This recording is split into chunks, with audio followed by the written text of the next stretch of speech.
Sequoia's been on a 90-day juice fast, and I don't know what day she decided to hop off, but she hopped off for 4 days, and now she's teetering on joining back in the juice fast versus continuing to eat potatoes. So we felt like usually people, when they're being interviewed about their juice fast, they've made it to the day that they wanted to make it to, like 90, 100, whatever, like all these good things. But I shouldn't say nobody. We don't see a lot of videos where they're talking about these types of struggles, like leaving the juice fast, wanting to come back, and like the whys and what happens in between. So we're creating that content that we want to see. Ooh, my neck. So I got like 12 questions here that we'll try to get through. We'll see. And we're just gonna keep it raw. We're gonna raw dog these questions and see how it goes. Did you want to say anything before we begin? Well, my name is Sequoia, and I attempted a 90-day juice fast, and I got to day 40-something. I'm not sure Yeah, me neither. what day. I think it was like 47. 47. Or 46, one of the two. Because you wanted to get to the halfway point before you ate anything. Oh, yes. It was, I think it was day 46. And I'd like to share my journey as to why I stopped and why I continued back on and what's going on in my head. Okay. First question. Where do you feel your mind still has the most control in your day-to-day? Where do I feel my mind has control in my day-to-day? The most. The most? At the moment... Wait, are we talking food? Specifically food? No, we're talking your mind. Or we're just talking mind? Okay. Well, at the moment, I have really been struggling with social media addiction, and it definitely heightens on a juice fast. And this juice fast has been the most interesting, as me and Tenzyn have both decided to go online. And so not only am I posting content, I'm also scrolling. Whereas the juice fast in the past, I wasn't posting any content, so I was just scrolling. So now I'm addicted in a different way, yet I still find myself when I post, then I scroll for 5 minutes to an hour. And I like when I'm on the 5 minutes, yet at the same time, I would like to get to a point where I just post and go, but it sucks me in, which is a good indicator of how I broke the fast, got sucked into my mind. And I didn't say this before. The point of these questions are to expose that a juice fast is not really about not eating. It's, at least not this one for us. And it's not about weight loss or anything like that. This is about aligning our minds with our inner beings, our higher selves. I've been using the analogy so that the two hands on the wheel can drive in the same direction, because right now we're being pulled in one direction by our mind and then the other direction by our inner being. And like you can't go straight down the path like that. You kind of get stuck, and we're tired of being stuck. So we're on this journey of alignment to have what we want. Next question. Do you feel like your mind and inner being want the same thing right now? No.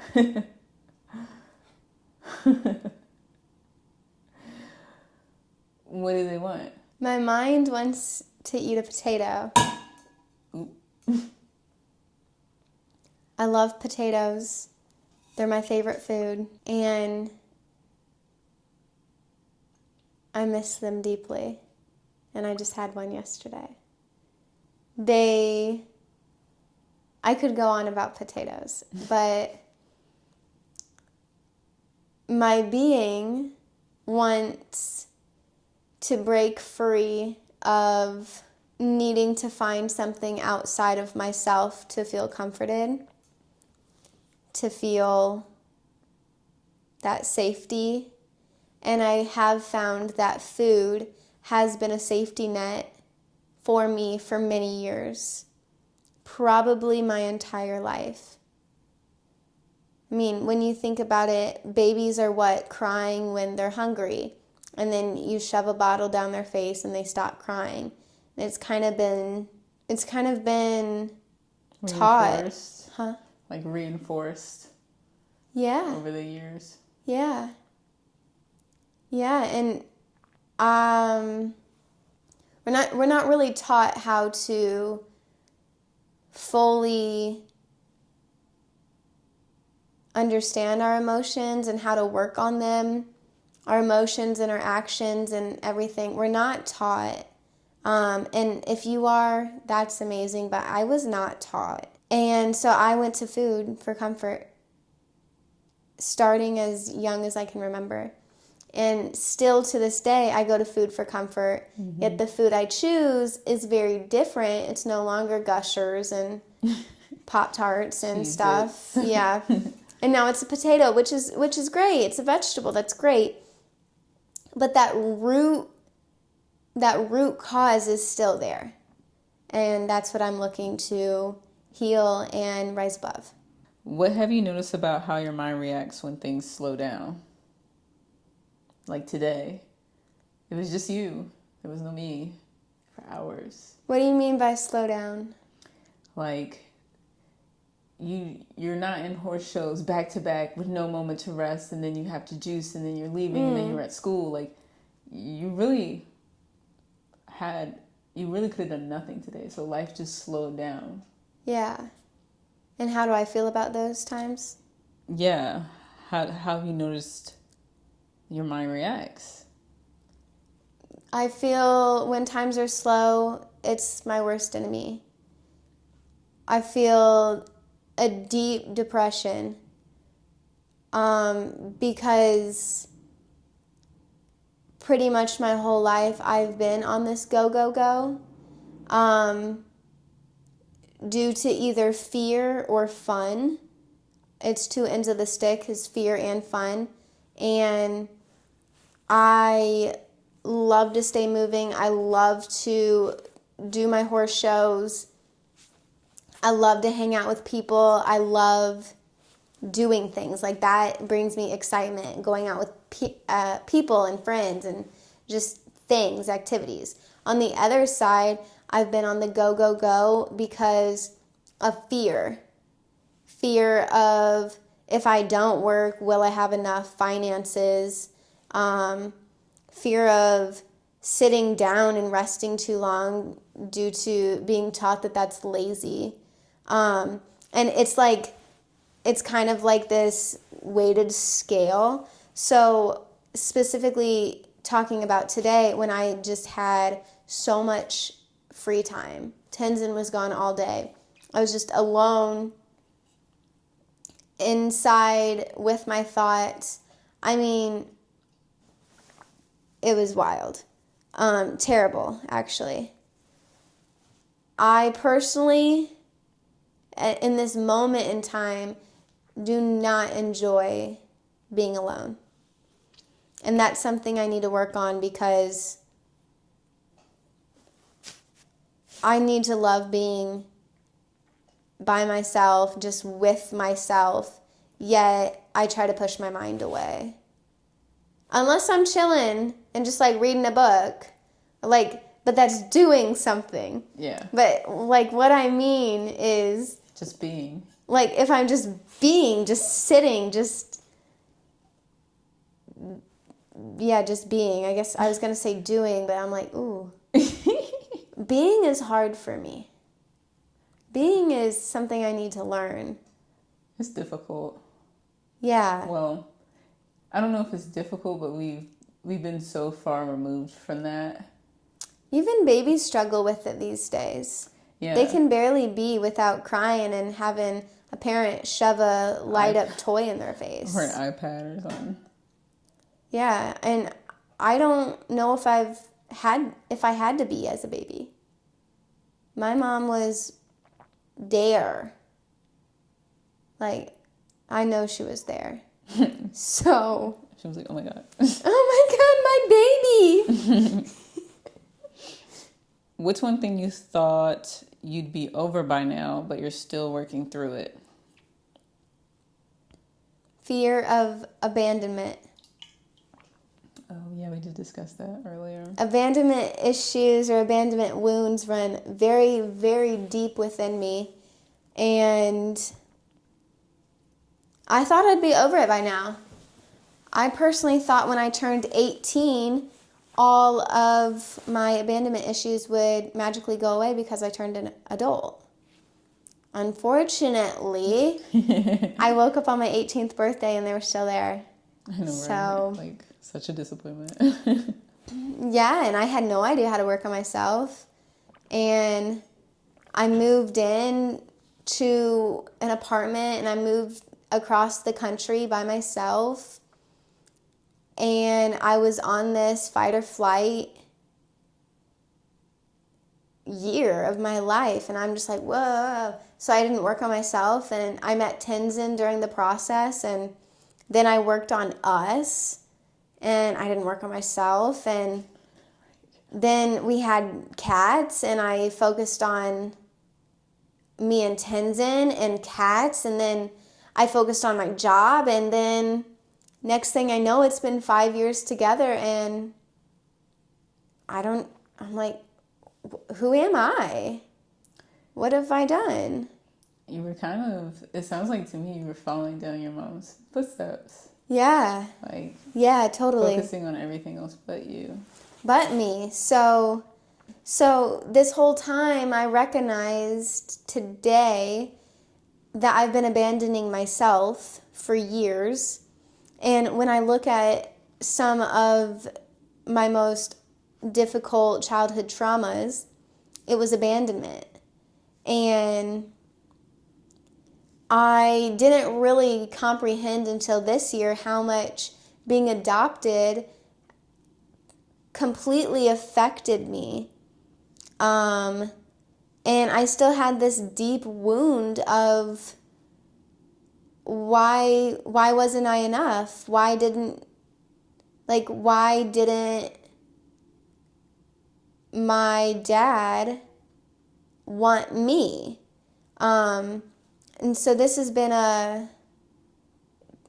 that's how I have been thinking, but this year I've been changing my wording to, well, hold on, maybe it's not that he just didn't want you and he just like flicked you off like a booger. Maybe it was something else. So I inquired more details about my adoption last week and got quite a different viewpoint of how that situation actually went down. And so, yeah, it's been a process of finding all these ways of how I actually have been abandoning myself. And quitting the juice fast was another form of abandonment. And I've been really studying within this last few hours of myself when I discovered it. I've been really pondering why I abandoned myself, but more than why do I want to continue? The juice fast. Do I want to continue abandoning myself? Okay, I want to. But I don't know if I want to continue the juice fast. And that has me... Which is correlated to, do I want to abandon myself? Yeah. Because I know, without a doubt, 100%, I can live off of juice forever. I know I can. There's just no doubt. It's the mind. When I say I know I can, I know my physical body will be okay. It will be more than okay. It will be thriving. Yet that's not what I want. And I don't want to be on the juice fast right now. And I'm looking deeply into that as well. Why? Why do I want to go find comfort in food? Let's go learn how to find comfort in yourself. How are you staying committed when you still don't have all the answers? To the juice fast? To myself? Both? Both, because they're intertwined. Mm-hmm. Well, how I'm staying committed to the juice fast is rather simple. I'm not. Well, you committed all day today. So that's not true. You're right. See, that was your mind talking. You're right. I committed physically, but I didn't commit mentally. Mentally, I was in another world. I was munching on potato. I was like, well, if I can't do it physically, I'll do it mentally. Yeah, that's kind of draining, and it's pretty hard to read when you're in deep visualization of eating a potato. It's like, ooh, do you want to read the words, or do you want to go visualize your little sex dream eating a potato? Yeah. So that's how it felt. Your focus is split, and it's hard to, you can't attract. It's hard to do both. It's impossible. So you have to choose. Yeah, you have to choose. But how am I staying committed? Well, I guess because I don't want to regret an action.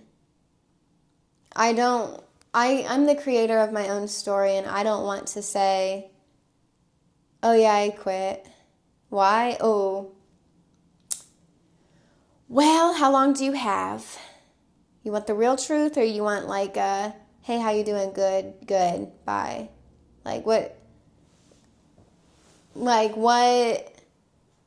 Yeah, basically, what do I want my story to be? And I don't want my story to be that I tried again and I didn't learn, I guess. But that's also another fear of judgment. I don't know. But the only person, and that's something we've been talking about, but the only person that's judging you is you. Even the people on the internet that would judge you, that is a projection. Yeah. So, again, we just realized in that moment that they're judging themselves. So yeah, I'm rather critical of myself, actually, and yeah, I guess I got a lot of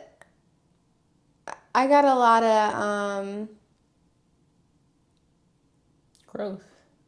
Yeah, growth and healing opportunities ahead of me if I shall take them. But I don't know how else to answer the question. That's okay. I feel like you answered it. Is there anything you thought the juice fast would fix that it hasn't? No. Everything I thought the juice fast would fix, it has. The things that I wanted to fix have been fixed. You just weren't aware of your untrained mind, and now that you are, you're like, oh. I was aware that I did have an untrained mind due to the last juice fast, but I was unaware the depths as I'm more conscious now. I'm more present and open to seeing them and not so much in denial. When do you feel most like your inner being is driving? Probably when I'm doing something creative. That makes sense. If I'm reading or this is reading too. I guess when I'm reading. Yeah, that's probably my main answer, but anything creative. What about when you massage? Do you feel like that? Oh, yeah. I forgot about that. Massage, or like when you're doing your flow, like with your hula hoop or your... Yeah. All that good stuff. Yeah. I forgot, yeah.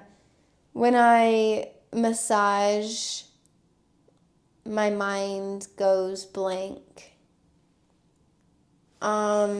Well, no, it doesn't. It just doesn't. I've never been in a massage where I'm like, a potato. Never. I'm like, look at those yams. How can I allow the person on my table's body to feel so comfortable that it starts to heal and regenerate? And I just work up the life force energy from God through me, and I project it out of my hands for however long I have, and I speak to their body. So I'm doing a deeper form of work that my mind, my ego, has to step aside 100%. And because massage is one of my many passions, and at the most, it's the passion I'm exploring the deepest, I don't think about any cravings or harbored traumas of any form. I'm only thinking about the client. So what it sounds like to me is your mind hasn't stepped aside because you need your mind, right? It sounds like your mind and your inner being have aligned. So during massages, you could say it's one of the times where you feel most aligned. Well, that's probably why I love it so much. That's something you can refer to when you're not feeling like so great. You can be like, there's a reference point now. You know how you feel when you're aligned. Oh, yeah. And I've been looking for massage clients. And I know they're here. They're not here though. I love massaging people. But they're here. Where? I don't know, but they're here. They're here. You just can't see them yet. They are here. I was really longing today for someone to want a massage. I want a massage. You don't seem to think of me as a person though. Like, I don't know. Like, you're just like, oh, not you. Why? It's not I need that. so much healing. I'm actually working on a healing plan for you. I'm working on an 8-week healing plan. Well, I could use a today healing plan. You already got a massage today. I already told you nobody's massages compare to yours. That's like saying like that's going to your mom's house, right? And then like getting pot roast. And then I go home and my mom's made pot roast. And then my mom's like, you already had pot roast today. It's like, what? No, I don't know what that was compared to like yours. Okay, understood. Yeah. In my head, I was already going to give you a massage today. But you didn't. Well, you asked me to before you left. But then you called me and said that Lainey would be giving you a massage. She wanted to practice. So in my head, I thought that you wanted that your massage, you wanted it from her. No. So I was like, oh, okay. She said she went to practice, and I didn't mind getting Well, a I massage. didn't give you a massage because I thought you didn't want it. You already had it. No. Well, anywho. I did not have the massage I wanted. No offense to Lainey or anything. It's just like, I feel like with your massage, there's just, she has an energetic level too, but yours is different. Yours is on a different frequency. That's all I can say. And I prefer your frequency. Maybe it's because it is my utmost passion. While many massage therapists view it as a job to make money, to pay the bills. And as much as I completely understand where they're coming from, as I have had many jobs where I've only viewed it as a job and did not care in the slightest about the job other than the paycheck, I completely understand. But to be truly healing, you must find it as a passion to really get those results. Or maybe they're not even care about the results. Well, I care about the results. Well, I just had like a realization That some people don't care about the results? Well, no, from this whole massage thing, which is crazy. So this will tie into the next question. I feel like I just learned something from this conversation because while I'm massaging, half the times I feel like the way that you feel, like mind and inner being are aligned, and the different experience with those clients versus like the other ones, I wasn't putting it together. Like when I'm massaging, I'm not always aligned. Like I haven't figured out how to be aligned with each massage. Yeah. So sometimes I go in there and my mind is like looking at the clock. I'm like, ugh, what else am I gonna do? I already went over her back like 3 times or something like that. Like I'm too in my mind is like driving too much. Yeah. They're not sharing the wheel. Yeah. And those massages I can't stand. And that's why I'm like, oh, that's why I always say I'm like iffy about massage. Because I'm not aligned when I'm in there. And it's like, but when I am, it's amazing. It's amazing. The time just flies and it's like, wow, I just healed a person. Like I could do this every day. But then like the next session comes and I'm like, I've lost my alignment and I'm like, okay, when is 5 o'clock hit? Yeah, well, you didn't heal them. You allowed their body to heal itself. Yeah. And yeah, I was wondering why you were so wishy-washy. I guess from the outside, maybe that's how I look with the juice fast. Like, I can tell you love massage, but I could tell that you weren't sure if you loved it. I do know I love it, but I don't love it all the time. And I just realized why. Yeah. Because I'm not aligned when I'm in there. I'm not sure. I felt like alignment with massage like came. I love it. It was like passion unlocked.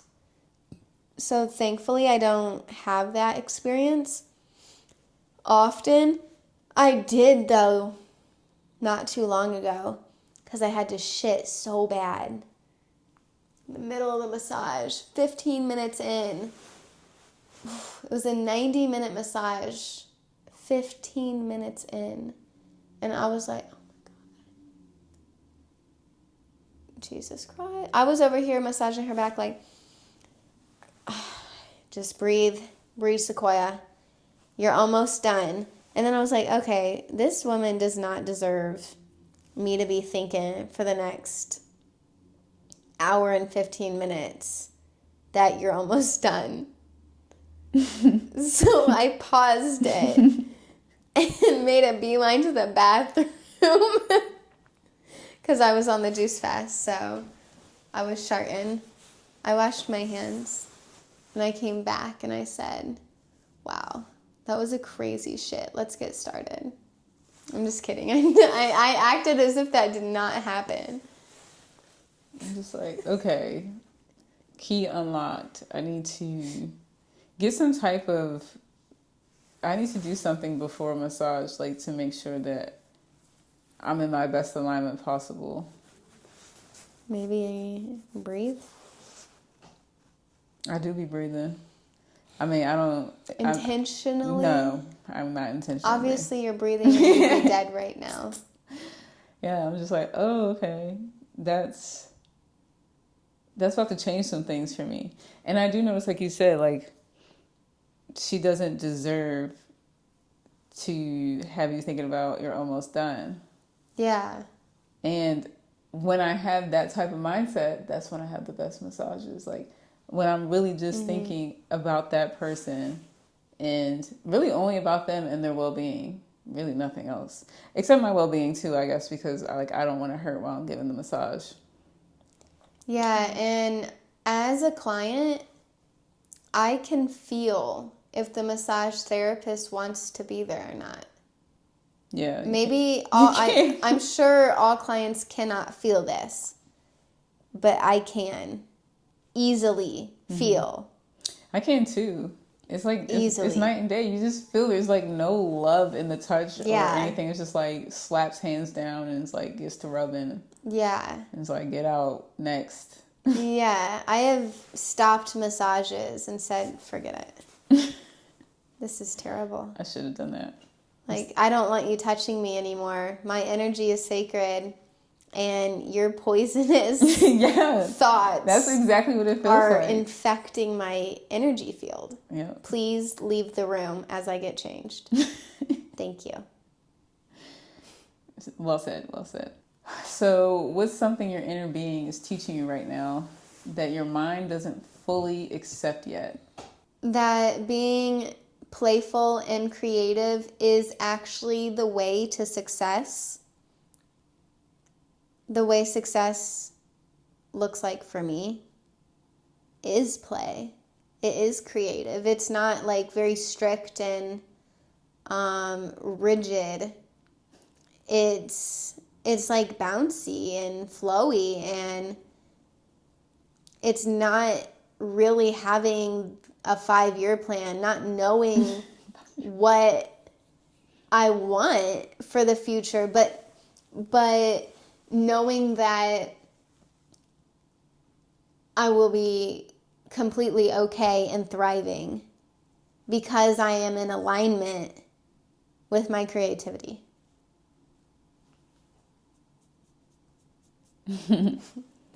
That's beautiful, wonderfully said. All right, last question. If your mind were finally trained and aligned, what do you think would feel different in your life? Ooh. Well, that's a great question. If my mind was fully trained, I would have no fear because I would choose to have no fear. I don't like that feeling. It's trained. It does what I want. There is no fear in my reality. There is no doubt. There is no guilt. I think there's endless opportunities. The good thing is, my mind can actually be so trained that fear fears me. But it can be so trained that what's there to fear? That's one of the many things I love about children is as long as there's no abuse or, some intense situations. Neglect. Yeah, abuse, neglect, the list does go on. But as long as there's not those things, when you look at a child, they're so innocent and so pure and so joyful and just like full of light. and they're literally can brighten up people's people's days. Like for me, even looking at a child, I'm like, oh, you are so cute. Like I can't even be upset. Yeah, literally at every baby. Every baby, I love them. I love them. I love that squishy ball of joy.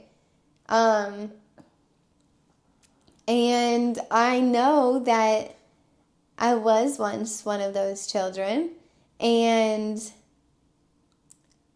I can still live with parts of that. Now I'm not going to be so like, oh my God, I'm just going to go run into the road. I'm not going to be like that, because now I'm very aware of the world. But being aware of the world and being fearful of the world is totally different. So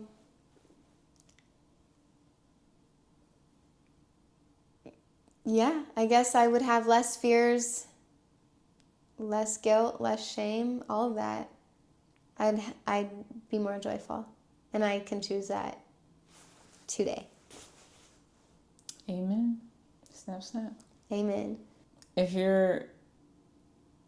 This is my question. So if your mind and inner being were aligned, what would they tell people who are watching this? Or what will you tell people who are watching this? Continue to be joyful, spread joy. Yep. And if you're not doing that already, learn today. Start today. Be joyful and spread joy. Okay. This was Sequoia Armadillo. What was my name? Well, hold on. Before you close out, was there any... Oh, we'll let you get a sip. Was there anything else that you wanted to say to all, 16 of our viewers? Whoa. Oh, you're right. What do you want? Speak it into alignment. To all 10K of our viewers, is there anything you want to say? Millie. I'm going to put it up there. 10 million. Who knows? Who knows? I would say try a juice fast. Where's your mind at? Oh, yeah. For real. You don't even got to do a juice fast. They could do, Fast. Say whatever you're addicted to. And that thing where someone says you're addicted to it and you immediately go into, no, I am not. Try fasting from that for 1 month. Yeah. See how your mind is. They'd be like, I could give it up today, I just don't want to. If you find yourself saying that. If you say that, you are in trouble as one person who used to say that. You have a long road ahead of you. But the road is fun. It is fun, but it's long. Well, if it was it's a whole short, California to boring. Maine. If it was short, nobody likes a short roller coaster. We're like, oh, that was it. You want it to be long. That's what makes it a journey. Yeah, you want it to be like Rock and Roller Coaster, but it's a small world after all. If you're a Disney World fanatic, you'll understand. Oh, because I was like, what are you speaking? That was Jib Jab. Oh, really? I guess I'm not a Disney person. I've been twice. Sequoia Artemis God. I was just named today by my angels, so. Well, not Sequoia. Sequoia Artemis God is out.